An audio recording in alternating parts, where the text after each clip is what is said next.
বন্ধুরা সব কিছু একটু বেশি বেশি লাগছে না? দেখেন তো পেঁয়াজ, তারপরে সবজি সব কিছু। হ্যাঁ বন্ধুরা, এখানে বেশি বেশি যেহেতু লাগছে, আমি আজকে একটা বেশি আয়োজন করতে যাচ্ছি। আর সেই আয়োজনটাই আমি আপনাদের সাথে শেয়ার করতে যাচ্ছি রিভাস ডেইলি লাইফ থেকে। আমি রিভা বলছি, কুমিল্লা থেকে। আসসালামু আলাইকুম এভরিওয়ান, সবাই কেমন আছেন? আশা করি আল্লাহর অশেষ রহমতে সবাই আলহামদুলিল্লাহ ভালো আছেন।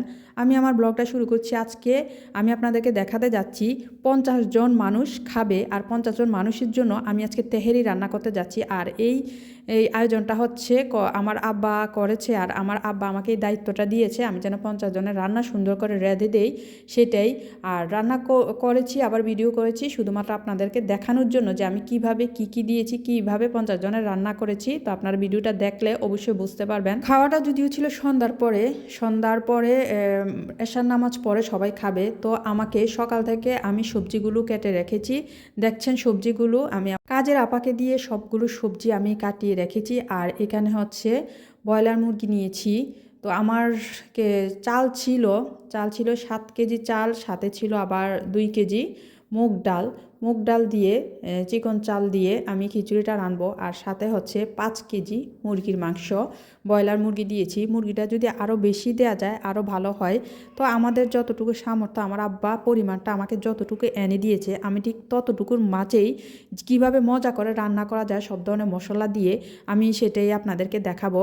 আর হ্যাঁ, আপনারা কি বিশ্বাস করবেন কিনা জানি না, তবে খিচুড়িটা এত টেস্ট হয়েছে, সবাই বলেছে আলহামদুলিল্লাহ শুক্রিয়া, সবাই বলেছে যে অনেক মজা হয়েছে। আর কিভাবে রান্না করেছি আমি কিন্তু একদম বাবুর্চির স্টাইলে রান্না করেছি।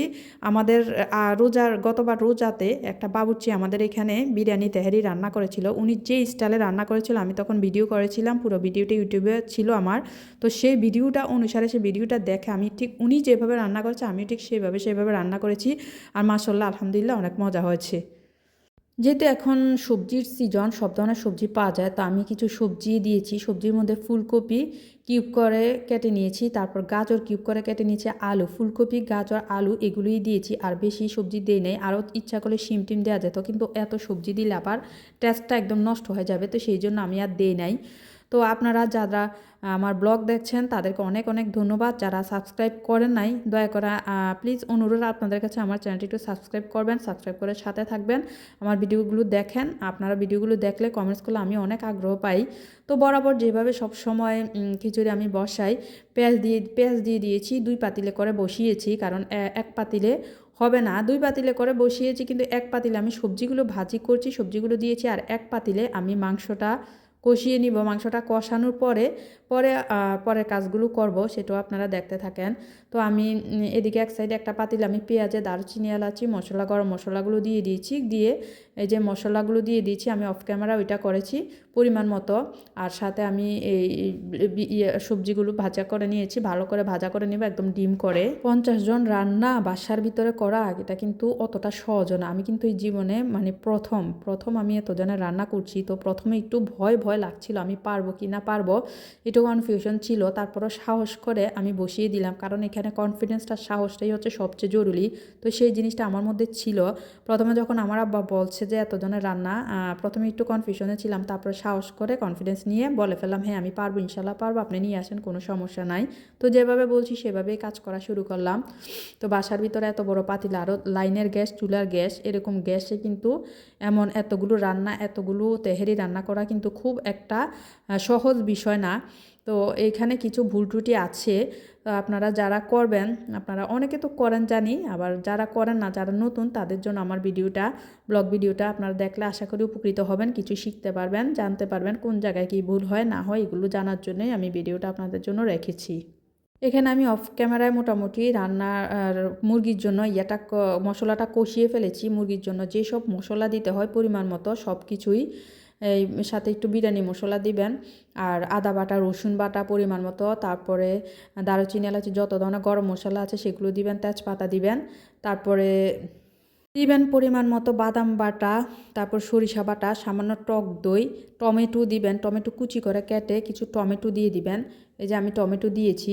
তারপর সব কিছু দিয়ে অনেক ভালোভাবে অনেক ভালোভাবে কষিয়ে নেবেন। কষানোর পরে যখন তেলটা উপরে এরকম ভাসা হবে, অনেকক্ষণ লাগে আমি কিন্তু কষিয়েছি। ভাসা হওয়ার পরে কিন্তু আমি মাংসগুলো দিয়েছি, আপনারা দেখতে পেরেছেন। তো এইভাবে অনেকক্ষণ কষানোর পরে তো মুরগির মাংসটা দেওয়ার পরে অনেকক্ষণ মুরগির মাংসটা সিদ্ধ করে নিতে হবে। একটু ঢাকনা দিয়ে ঢেকে দিয়ে চুলাটা একটু আঁচটা কমিয়ে দিয়ে অনেকক্ষণ ধরে এটা সিদ্ধ করতে হবে। একদম যখন সিদ্ধ হয়ে যাবে, তুলতুলে হয়ে যাবে, তারপরেই হচ্ছে অন্য কাজ, তারপরে হচ্ছে আমি দিব। আর সাথে দেখেন সন্ধ্যার দিকে তো চা খেতে হবে, চা বসিয়ে রেখেছি সাথে চুলায়। চা না খেলে তো সন্ধ্যার সময় একদম পারা যায় না। তো আমার পুরোটা ব্লগ ভিডিও আজকে মূলত এই বড় বড় পাতিলে 50 জন মানুষের রান্না নিয়ে আমি আমার ভিডিওটা সাজিয়েছি। আপনারা একটু কাইন্ডলি দেখবেন, দেখলে আমাকে জানাবেন ভিডিওটা কেমন হয়েছে আর কিভাবে 50 জনের রান্না করতে। যদি আমি মশলাগুলো পরিমাণটা আমি দেই নাই, দেখাতে পারি নাই, কেননা আমার তখন এতই তাড়াহুড়া ছিল, একটা টাইম ফিক্সড আছে বুঝে নিত, সেই জন্য আমি সবগুলো ভিডিও করতে পারি নাই। আর আমার যেহেতু চ্যানেলটা রান্নার ভিডিও না, তো সেই জন্য আমি আর অতটা আগ্রহ করি নাই। যদি আপনারা চান আমি নেক্সট টাইম দিতে পারি কিভাবে মশলার পরিমাণটা আমি দেখাতে পারি। আর আমি যেভাবে বলেছি সেভাবেও তো নিশ্চয়ই পারা যাবে, করতে পারবেন। তো এইভাবে আসলে 50 জন মানুষের রান্না করা, আমি তো বলেছিলাম আমি একটু ভয় পেয়ে গিয়েছি। আর মাগরিব নামাজের আজানের সাথে সাথেই কিন্তু আমি রান্না বসিয়ে দিয়েছি। তারপরেও কিন্তু অনেকগুলো চাল যেহেতু ছিল, মানে হতে হতে একটু লেটে হয়েছে, দেখা গিয়েছে লাস্টে দিয়ে একটু মানে তাড়াহুড়োই পরে গিয়েছে। এদিক দিয়ে ওরা খাওয়ার জন্য সব মানুষ চলে আসছে, আবার এদিক দিয়ে আমার এটা এখনও চুলায়। তো তখন একটু এই ইয়েতেই ছিলাম যে হবে কি হবে না, এমন করতে করতে পরে যাক সময় মতো হয়েছে।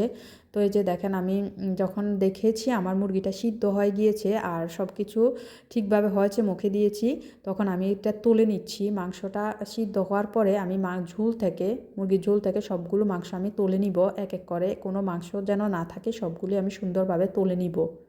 মাংসটা কিন্তু একটু খেয়াল রাখবেন যেন একটু সফট হয়, নরম হয়ে যায়, সিদ্ধ হলে মুখে দিলে যেন সেই মাংসের টেস্টটা আসে।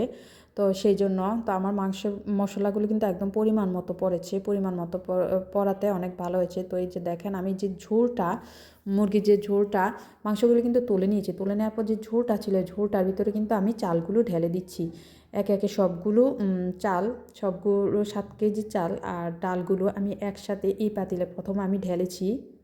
কেমন অনেক মানুষের রান্না করলে কিন্তু অনেক ধরনের অভিজ্ঞতা হয়, আর শুধুমাত্র এই অভিজ্ঞতার জন্যই কিন্তু আমি রান্নাটা নিয়েছি। কারণ ফার্স্ট টাইম বলছি না পারবো না পারবো, সেটা আমি কনফিউজড ছিলাম, তারপরেও নিয়েছি সাহস করে নিয়েছি। কারণ আমি জানি এত জনের রান্না যদি একবার করি তারপর আমার হাত এসে যাবে, আমার একটু অভিজ্ঞতা হবে। আর আপনাদেরকেও যদি কেউ বলে একটু ট্রাই করবেন, কনফিডেন্স রাখবেন, সাহস রাখবেন যে আমি পারবো, কেন পারবো না, রান্নাটা তো মেয়েদের জন্য, মেয়েরা যদি না পারে তাহলে কে পারবে, অবশ্যই পারবে। তো সেই পারা থেকে কনফিডেন্স নিয়ে বলবেন, তো দেখবেন যে সুন্দর করে মনোযোগ দিয়ে রান্না করলে তো অবশ্যই মজা হয়। একবার হয়ে গেলে তারপর দেখবেন আপনার সাহস বেড়ে যাবে, তারপর থেকে আপনি পারবেন। তো আমার এখানে একটা সমস্যায় আমি পড়েছিলাম, সেটা হচ্ছে ডালটা যখন একসাথে দিয়েছি তারপর এটা অনেক বেশি হয়ে গিয়েছে। আমার আগেই আমার প্ল্যান ছিল যে আমি এটার ভিতরে সামান্য নেড়ে চেড়ে আমি অন্য পাতিলে নিয়ে নিব। তো সেই অনুসারে আমি কিন্তু চালটা একটু নেড়ে চেড়ে তারপর অন্য পাতিলে নিয়ে নিচ্ছি, আরও 2টা পাতিলে নিয়েছি আর এটাতে কমিয়ে নিয়েছি। দেখেন আমি কিন্তু অলরেডি সবজি দিয়ে দিয়েছি, এখন হচ্ছে আমি এটা একটু ভাজা ভাজা হয়ে আসার পরে আমি পানি দিয়ে দিচ্ছি। অনেক বেশি পানি দিতে হবে, এটাই খেয়াল রাখতে হবে, তেহারিতে কিন্তু অনেক বেশি পানি দিতে হয়। তা আমি এটাতে প্রথমে অল্প পানি দিয়ে আমি যখন দেখেছি না চালটা হচ্ছে না, তখন কিন্তু আমি অনেক অনেক পানি দিয়েছি। পানিটা আমি মেপে দিইনি, আমি সবসময় আইডিয়ার উপরে পানি দিই, মানে যতটুকু চাল থাকে ওই চাল থেকে 2-3 আঙ্গুল পানি আমি সবসময় বেশি দেই, ওইভাবে আমি হিসাবটা করি। আমি কিন্তু মগ দিয়ে বা কোনো কিছু দিয়ে মেপে পানিটা আমি দেই না। এই যে আমি 2টা পাতিলে নিয়ে নিয়েছি, আরেকটা পাতিল আছে, তো সেটা যেহেতু নিচে আর সেটা আমি দেখাচ্ছি না। তো আমি আপাতত 2টা পাতিলে নিয়েছি। দেখেন পাতিলগুলো কিন্তু অনেক বড়, এখানে কিন্তু পুরা ডালে চালে হিসাব করলে 10 কেজি হবে, 10 কেজির প্রায় 10 কেজি হবে। আর মাংস হচ্ছে 5 কেজি, মাংসটা বলেছি না মাংসটা একটু কমই হয়েছে, বলেছি যে আমার বাবা দিয়েছে, তো সেই জন্য আমাকে যতটুকু দিয়েছে আমি ওইটুকুই, কিন্তু মাংসটা যদি আরও বেশি দিতে পারেন তাহলে আরও বেশি টেস্ট হবে। যত কেজি চাল 2 কেজি কম মাংস দিলে, 10 কেজি চালে অন্ততপক্ষে 7 কেজি মাংস দিলে বা 8 কেজি মাংস দিলে কিন্তু অনেক বেশি ভালো হতো। তো যাই হোক, সবজির পরিমাণটাও মানে একটু কম দিয়ে মাংসের পরিমাণটা বেশি দিলে মজা হয়। তারপরও আমার খিচুড়ি এই সিস্টেমে ভালোই হয়েছে। আমি কিন্তু মাংস কম দিয়েছি, 5 কেজি মাংস দিয়েছি। আর এই দেখেছেন পানি, এখানে তো পানি এতটুকু দিয়েছি, পরে কিন্তু আরও অনেক বেশি পানি দিতে হবে। তা আমি লাস্ট দিয়ে আসলে অতটা তাড়াহুড়া ছিল, আমি সব দেখাতে পারি নাই। এখানে আমি পানি দিয়ে উপরে কাঁচামরিচ দিয়েছি, অনেকগুলো কাঁচামরিচ দিয়ে এখন আমি এটাকে ঢেকে দিব, এটা হওয়ার জন্য অপেক্ষা করব। প্রায় আধা ঘন্টা পরে আমি এটা চুলা থেকে নামিয়েছি। আধা ঘন্টা পরে নাড়া দিয়েছি, নাড়া দেওয়ার পরে দেখেছি এই যে হয়ে গেছে। দেখেছেন এই 4টা পাতিলে কিন্তু আমার খিচুড়িগুলো হয়েছে। তো আমি এখন একে একে খিচুড়িগুলো দেখাবো, তেহারিগুলো কেমন হয়েছে। কেউ খিচুড়ি বলে, আবার কেউ তেহারি বলে, তো আমি দুইটাই বলছি। এই যে দেখেন, আলহামদুলিল্লাহ অনেক বেশি ভালো হয়েছে। উপরে আবার পরে নামানোর সময় আমি সুন্দর করে ধনিয়া পাতা দিয়ে দিয়েছি। আবার পরে আরও কয়েকটার ভিতর আবার একটু পেঁয়াজ বেরেস্তা করে দিয়েছিলাম, তো সেটা সম্ভব হয়নি। সবগুলোর উপরেই এই যে এমনভাবে যদি তেহারি রান্না করেন অনেকের জন্য, তাহলে কিন্তু মজা হয়। আপনারা ট্রাই করতে পারেন এভাবে। আলহামদুলিল্লাহ ইনশাল্লাহ ভালো হবে, আমি আশা করি ভালো হবে। একটু কনফিডেন্স রেখে যে 4 পাতিলে আমি কিন্তু প্রথম রান্না করেছি, তারপরেও আমার রান্নাটা অনেক বেশি ভালো হয়েছে। সবাই খেয়ে অনেক খুশি হয়েছে, বলেছে না মজা হয়েছে। তো আমি একটু বিরিয়ানি মশলাও দিয়েছিলাম, সব ধরনের মশলা দিয়ে অনেক কষিয়ে। দেখেছেন এই যে পেঁয়াজের বেরেস্তা করছি, কারণ এখন একটু সুযোগ পেয়েছি, যেহেতু আছে এখনও সুযোগ আছে, তো একটু পেঁয়াজের বেরেস্তা করে নিচ্ছি। বেরেস্তাটা উপর দিয়ে দিব, তার একটু মজা হবে। তো সেটাই তো ফ্রেন্ডস, আপনারা অবশ্যই জানাবেন আমার ভিডিওটা কেমন হয়েছে। আমার ভিডিওটা থেকে যদি আপনার সামান্যতম উপকৃত হন, তাহলে অবশ্যই কমেন্টস করবেন। এখানে শসা কেটে রাখা হয়েছে আর মানুষের জন্য। তো এই যে দেখেন চলছে এভাবেই, ওরাই নিয়ে প্লেটে প্লেটে দিয়ে দিয়েছে, ওয়ান টাইম প্লেটে করে। প্রায় 40 জন ওইখানে খেয়েছে, আর এক পাতিলে ছিল ওইখানেও প্রায় আপনার 10-12 জন, কেন আরও 15-20 জনের মতো খাওয়া যাবে এমন একটা পাতিলে ছিল। এই যে 2 পাতিল সাথে সাথে বেড়ে শেষ করে ফেলা হচ্ছে। আরও এক পাতিল, ছোটো পাতিল দিয়ে 1 পাতিল ছিল, যেটা আমরা বাসায় রাত্রে খেয়েছি। তারপরে বন্ধুরা প্লিজ কমেন্টস করবেন কেমন হয়েছে ভিডিওটা, প্লিজ।